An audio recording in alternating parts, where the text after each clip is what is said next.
Si vous n'avez jamais vu de zélotes dans l'évangile, parce que le véritable zélote, ce n'est pas notre frère Serge. Moi, je suis un premier zélote. Parce que j'ai donné la définition de ces zélotes-là. Nous sommes des hommes qu'on a déjà tués depuis longtemps. Un cadavre qui marche. Et donc, si tu me touches, je suis un zélote. On n'a pas peur. Que la paix de Dieu soit avec vous et que Dieu continue à vous garder, à vous protéger, à vous bénir. Nous bénissons le Seigneur parce qu'il nous donne encore l'opportunité de pouvoir vous parler. C'est à ce titre-là qu'aujourd'hui, nous voudrions un peu parler sur le don des prophéties et les ministères prophétiques, parce que beaucoup de gens font des confusions là-dessus.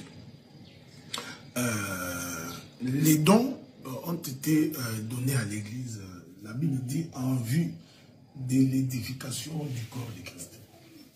Donc, il faudrait que les dons, quand il est en train de s'exercer, qu'il s'exerce, selon l'analogie de la foi, c'est-à-dire conformément aux Écritures. Donc, on ne peut pas exercer les dons en désordre. Donc, les dons, on doit l'exercer selon qu'il est dit aussi la parole du Seigneur. Alors, d'abord, il faudrait faire la différence entre les dons des prophéties et les ministères prophétiques. Donc, le ministère prophétique porte sur l'explication, l'interprétation et la compréhension des Écritures. Les ministères prophétiques portent sur la manière dont l'Éternel Dieu a décidé de faire le plan de la rédemption. Donc, comment il crée, comment l'homme pêche, comment Dieu entre dans les temps, quels sont les événements qui sont fixés, comment Dieu sort de la maison d'Israël pour aller visiter les nations, comment quand il aura fini avec les nations, on va retourner en Israël, comment la suite des choses vont se faire après l'enlèvement. Donc nous parlons là du temps de l'Antéchrist, de la guerre de Gog Magog, Armageddon, les milléniums et autres là. Le ministère prophétique, comme vous le savez, entre dans toute cette logique-là et ça porte essentiellement sur la compréhension des Écritures. Ok? Donc, comparativement au don des prophéties. Alors que le don des prophéties porte sur la vie du peuple. Donc, sur ce qui peut vous arriver, sur ce que Dieu a promis de réaliser avec vous pendant que vous êtes sous le soleil. Donc, le don des prophéties n'est pas là pour expliquer la pensée cachée de l'Écriture. Ça, c'est le travail du ministère prophétique. Non seulement les ministères prophétiques, mais d'autres ministères également, doctoral, pastoral, évangélique et apostolique. Mais, à la différence avec les dons des prophéties, c'est que le don des prophéties porte sur la vie de chaque jour. Ce qui va vous arriver dans 3 ans, dans 4 ans, dans 5 ans, comment les promesses de Dieu vont se réaliser dans votre vie, quels sont les différents défis auxquels tu feras face dans ta vie. Donc, ces données-là, c'est ce que nous appelons le don des prophéties. Ok? On est d'accord? C'est ainsi que vous remarquerez que dans la Bible, la plupart des prophètes qui avaient les ministères prophétiques avaient aussi, généralement, le don des prophéties. C'est ainsi que vous verrez les prophètes du genre Néhémie, Habakkuk, Sophonie, et Élisée, Élilée.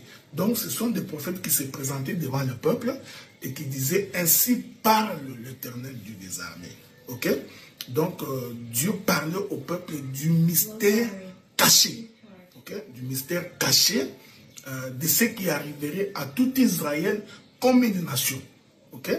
À ce qui arriverait à Israël comme tout un peuple. Ce qui arriverait à Israël comme le peuple de Dieu. Dans sa marche. Quand c'est pris dans la totalité, nous sommes dans le ministère prophétique. Okay? Mais il y a aussi ce qu'on appelle les dons de prophétie. Je vais prendre un exemple. Le roi David pêche en prenant la femme de son serviteur. Alors, le prophète se présente pour lui faire la remarque. Lui faire comprendre qu'il a péché. Ici, là, il ne s'agit pas du ministère prophétique, il s'agit des dons de prophétie. Est-ce que vous remarquez ça? Donc, Élisée se trouve dans la maison d'une dame qui n'avait pas d'enfant. Alors, il va donc prophétiser sur le fait que cette dame-là aura un enfant. Okay? Dieu va lui visiter, qu'il aura un enfant. Ça, c'est les dons de prophétie. Hein? Au-delà du caractère explicatif que l'on peut donner à cette naissance-là, mais du moins, ça porte sur la vie du peuple. Okay? Le roi Saoul se présente, il croise quelqu'un qui lui dit, passe par ce chemin, va voir l'homme de Dieu ici à gauche. Ça, c'est les dons des prophéties. Il est donc important de retenir que le don des prophéties porte sur ce que nous vivons tous les jours, ce qui nous arrive, qu'est-ce que Dieu a prévu pour nous, ok? Et alors que le ministère prophétique porte sur l'interprétation, la compréhension, la saisie dans la profondeur de la parole de Dieu. Ces deux choses sont à distinguer. C'est ainsi que vous allez remarquer que le ministère prophétique a la capacité de diriger une église, alors que les dons des prophéties ne peuvent pas diriger une église. Donc si quelqu'un dirige l'église parce qu'il a un don des prophéties, c'est qu'il n'a pas bien saisi la parole, il est au mauvais endroit. Le ministère prophétique peut édifier l'église par le ministère de la parole, alors que les dons des prophéties ne peuvent pas diriger l'église. C'est comme ça que nous avons beaucoup de difficultés. Il y a des femmes et des hommes qui ont les dons des prophéties, mais en ayant les dons, ils se sont transformés en pasteurs.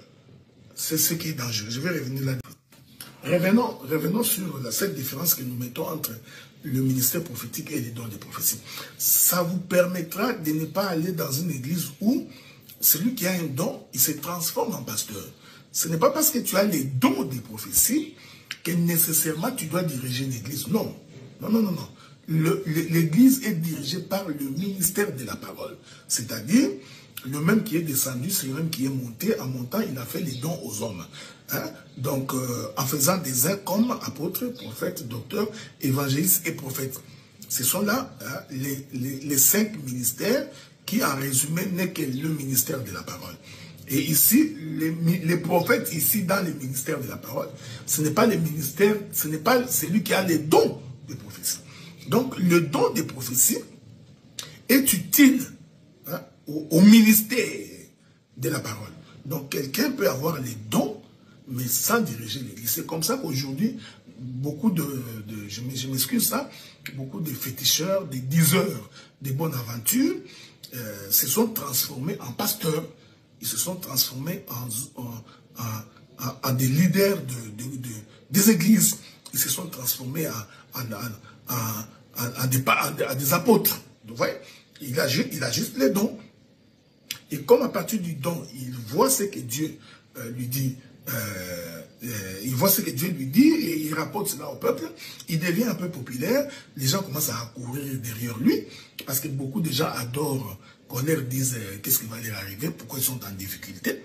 Alors vous courez derrière ces gens-là maintenant sentant l'engouement de ce peuple qui vient vers eux de façon régulière, alors automatiquement ils décident de commencer une église. Malheureusement, l'église ne peut pas être bâtie sur les dons des prophéties. L'église doit être bâtie sur les dons de la parole. Donc quand l'église n'a pas la parole, quand l'église n'a pas les ministères de la parole, quand dans une église on commence à répéter les mêmes choses, comprenez qu'on est en face des gens qui n'ont pas les ministères de la parole. C'est comme ça qu'aujourd'hui, beaucoup d'églises sont devenues comme une école de sexologie. Donc on vient nous raconter des histoires d'Élie, des histoires des femmes, tout tourne autour du mariage, des insanités qui se disent dans l'église du Seigneur, alors que le frère Paul dit qu'il ne sorte de votre bouche s'il n'est possible que les paroles qui édifient. Hein? Donc les paroles qui nous rapprochent du roi. Mais aujourd'hui dans l'église, nous trouvons qu'on parle de sexe comme si on parlait du petit pain qu'on vend dans des coins des rues. On ne peut même plus regarder la télévision avec nos enfants. D'autant plus que tout ce qui se dit, tout ce qui se raconte pendant ces moments-là, ce sont des choses qui troublent complètement. Voilà un peu ce que j'ai voulu partager avec vous en ce moment. Nous allons encore revenir pour établir cette différence-là entre les ministères prophétiques et les dons de prophétie. Donc, les ministères prophétiques conduisent l'Église, mais les dons de prophétie ne peuvent pas conduire l'Église.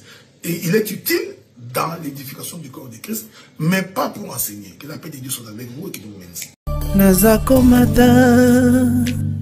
Nazakomata ngai, nazakomata ngai, nga nazakomata.